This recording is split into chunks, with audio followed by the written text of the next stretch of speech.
Perspective is a fundamental functional property of human language. We'll see how that's relevant to today's topic on this video.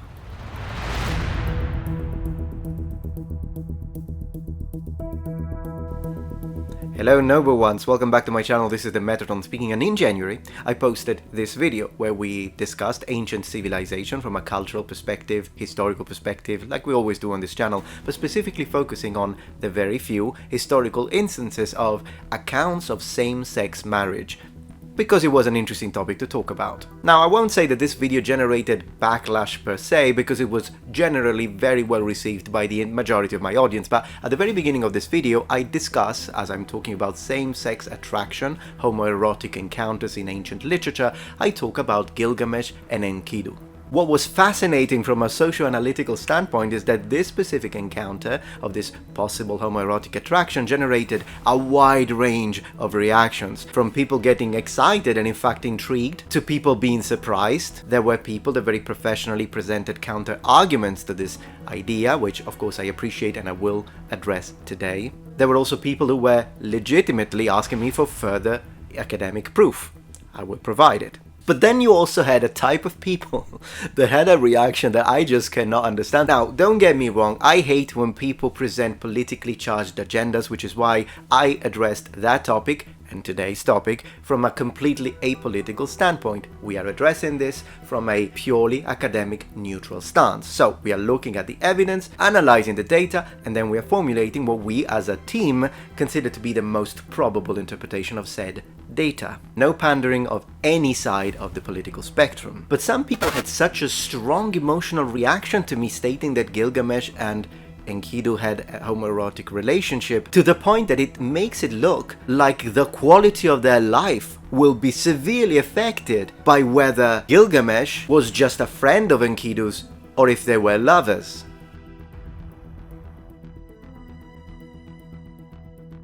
As you can see, people accuse me of having said, it's ridiculous, that in fact Gilgamesh and Enkidu were gay. Alright, let's debunk this nonsense once and for all. Very quickly.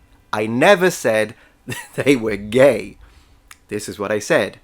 The literature of the ancient world, particularly starting in the Bronze Age, is full of all sorts of mentions of homoerotic attraction and in general same-sex relationships. In other words, same-sex attraction is definitely not a modern invention, it's not a modern thing, and I want to go out on a limb and say that it's probably as ancient as mankind itself. And one of the earliest, most explicit examples and mentions of a homoerotic relationship is between the Mesopotamian hero Gilgamesh and his lover, Enkidu. Erotic attraction between male warriors are a fact in this literary perspective and its rhetorics. There is overwhelming proof of them in the ancient period. In the case of sexual intercourse between males or male warriors, that does not mean that they were neither being exclusive to man-to-man interactions, which is what a modern-day gay person would be, otherwise it would be bi, nor does it mean that we're trying to say that Gilgamesh would have said, hey, this is Enkidu, he's my boyfriend. And all of this cannot be applied to people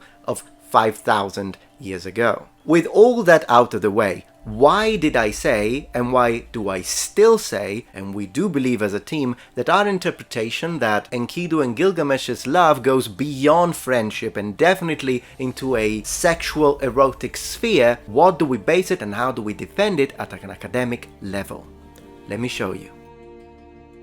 The people who are stating that they read the Epic of Gilgamesh and didn't see any sort of erotic attraction do not take into consideration that they are reading it in English. We instead examined it in Akkadian. I will use 5 examples now to demonstrate how, if you read it in English but have no understanding of the cultural context, also the linguistic context, so the language and period of time in which this epic was written in, you will miss out the quite obvious analogies and double meanings that do require a linguistic interpretative pathway. What we will talk about is the dream Gilgamesh has right before meeting Enkidu.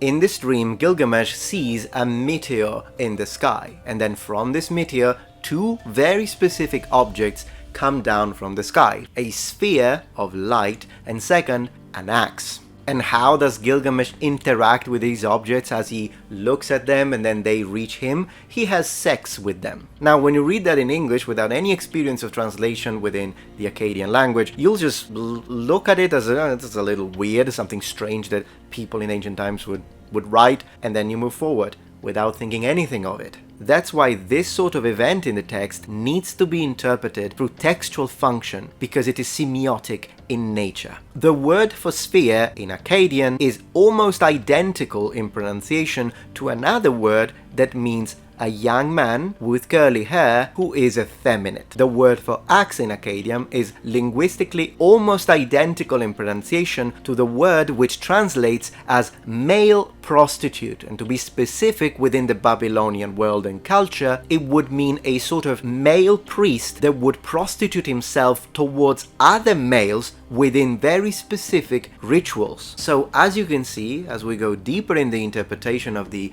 literary evidence, we understand that there is a linguistic bond that people of the time would have absolutely understood, this is their language, in this symbolic act of Gilgamesh having sex with an axe and Gilgamesh having sex with a sphere coming from the sky. That is because of the dual connotation of these words. It's a play on words. And once again, this is all happening right before, the dream right before, meeting Enkidu. But we don't stop there. Let's go deeper. Gilgamesh and Enkidu are reported and described to having played the game of ball and stick, which was a sort of hockey on land, if you will. Now, this game also had a very specific cultural connotation within this society. It was indeed connected with marital and marriage rituals. The death of Enkidu and the reaction of Gilgamesh is another very strong indicator of this sort of sexual ambiguity between the two. Now, I would like to, before I say this, to underline that of course I'm not meaning, as I often attack that other idea, that whenever a man cries or is upset because a brother of his or a very close friend of his dies, then that must mean that there was some sort of gay love or homosexual interaction between the two. Absolutely not. That would be ridiculous. But in this case, as a team, we feel that there is more to it. And the reason is, once again, linguistic. Here is what the text says specifically. The text tells us that when Enkidu dies, Gilgamesh cries like you would for the death of a consort. He also veils the dead body of Enkidu as you would, in that culture, specifically for a spouse. And if we move into Andrew George's translation, we read in connection to this the phrase, you will love him like a wife and will caress and embrace him. Caress having a sexual connotation in this context. We then move to the way Gilgamesh's mother interprets the dream, because we do have that as well. She once again uses the words embrace or caress, which do have a sexual connotation. These are the main literary reasons that we use as evidence of the fact that, yes, it's very probable, when you read it in context, that Gilgamesh and Enkidu were in fact in a homoerotic relationship. I want to give you a modern day example. Let's fast forward into the future. We are now in 7024. It's been 5,000 years since our time, but people find through the rubble of our civilization a text. The text reads, California is a blue state. Texas is a red state. Now imagine someone in 7024 trying to make sense of this statement. Are they actually talking about color, maybe in the architecture? Or maybe they're saying that because, blue, in California there is a lot of ocean and the sea. Does Texas have a lot of sand? Maybe that's why they say it's a red state. Then comes an expert and tells them, no, that's actually political. They're talking politics. And imagine these people say, what do you mean? There is nothing political in what I'm seeing. They're just saying colors. Now, that's nonsense. Nothing political about these statements. Then the experts proceed to explain, look, blue means that it was mainly the Democratic Party and red means that it was mainly the Republican Party that were leading those states. Only someone who has not only a full linguistic grasp and knows that that's one of the ways the English-speaking world specifically uses these colors in these specific connotations, but also someone who understands 2024 as a period. For us, This is absolutely obvious, so whenever you hear a statement like this, they don't need to give you the full explanation. I mean, do you need someone on TV telling you California is once again a blue state? Blue state meaning the Democratic Party, which is traditionally referred and connected to the color blue, as opposed to the red. I mean, we don't. So neither did they, because humans are humans, and some things never change. Something that it's obvious, it's usually not fully explained, particularly in a literary context, where we know that that's a literary device. Did I drive that point home? Okay, let's have a look at some of the counter-arguments. One of the counter-arguments that I was reading was the fact that, well, they couldn't be gay because they were brothers.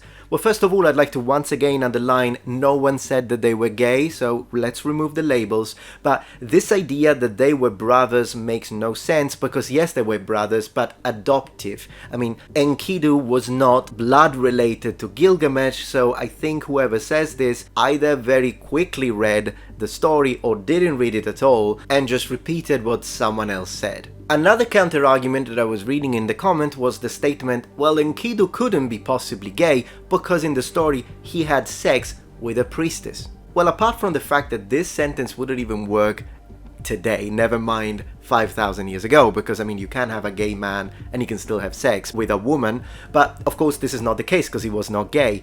You can have a bisexual man who can have sexual interest in both men and women, but we don't even need to get there to answer this, because the problem once again is that they are looking at this with the modern lens of presentism. Right there. The whole discussion with the sexual interaction with the priestess once again needs to be looked into context. Enkidu at first is very uncivilized, and sex with a woman together with drinking beer were what made a man civilized in the Sumerian context. Hence my initial discussion of the idea that Enkidu as a character is a catalyst of change. So much so that we read that after he has intercourse with this woman, the animals that used to be with him then reject him, which is all an analogy and a symbolic representation of the idea that someone who wasn't civilized is now becoming civilized. So in other words, just chalking it up as, oh, they're having him have sex with a priestess so he can't be gay, as an interpretation is so shallow, I wouldn't even raise it. The reason why you don't recall it is because you are specifically looking for a gay relationship in the modern sense. That you will never find. Not in a text written 5,000 years ago. But that's not what we are saying, and that's not what anyone with a brain would say. Now, in response to the guy who called me a left-wing troll on Twitter, and by the way, if you don't follow me on Twitter, you should totally do that, because gosh, I'm unapologetic on Twitter. But yeah, there was a guy, it's insane how one day I get called alt-right and the other day I get called left-wing troll. I mean, if that's not an indicator that this channel is apolitical, I don't know what is. But anyways, I digress. As a response to those who say, well, who do you think you are? There are excellent translations out there. Who are you to say that only you have the best translation? We are not saying that we have the best translation. The translation that this person has read is most likely very good. The problem is, as we have explained, that you can read the best translation on the planet, but if you don't know what you're looking for in the text, now you do by the way, then you will miss what is actually being presented. But in general, Offner, the translator that was referred to, even though he's definitely, without any doubt, a pioneer when it comes to etymology, he is a bit dated. So what we used was a mixture of the translations of Offner and Eskridge as shared by Boswell, in their work A History of Same-Sex Marriage. And what we gained as a team as we were reviewing these different translations is that we could then cross-reference them in order to find and identify rhetorical variants in the text. Now that I defended our assertion and I discussed how we came to that conclusion, I would like to talk about why I made this video in the first place. Reason number one is, it fits perfectly my channel. My channel is about ancient civilizations. I like going from Mesopotamia, Hittites, to the Romans, to the Greeks, and then go all the way to the ancient Egyptians, and then go outside the world to Mesoamerican civilizations, and then come back and talk about the Middle Ages, the Renaissance. I just love trying to understand thought processes, cultural contexts, linguistic discussions, translation framework, and analysis of metadata. It's something I love doing. With that being said, there is also another reason why I decided to approach it. It was because I wanted to show to my audience that there is a middle way. There is a way to approach something that doesn't pander the right and doesn't pander the left either. And what I loved seeing is that people in my comment section, whether they be right-wingers or left-wingers, or whether they be right-leaning or left-leaning moderates, they enjoyed the video, they enjoyed the evidence, and the only people that really got pissed were radicals, the extremes of both sides. And even though these people are on the opposite sides, this is one thing they have in common. Unless you agree with them 1000%, you are labeled as their enemy. It doesn't matter where I sit on my personal life. What matters is that whenever I approach, and whenever we approach, a cultural, linguistic or historical concept and topic, we let the evidence speak. That's a balanced approach. The middle line. You can have whatever side you want in the political spectrum, but in historical interpretation, in data analysis, let the evidence speak for itself and then accept the truth whether you like it or not. And as a final message to those who are interested, I would like to say this when it comes to discussing non-straight or same-sex attracted people throughout the ages. I have two rules. Don't erase, but don't overwrite either.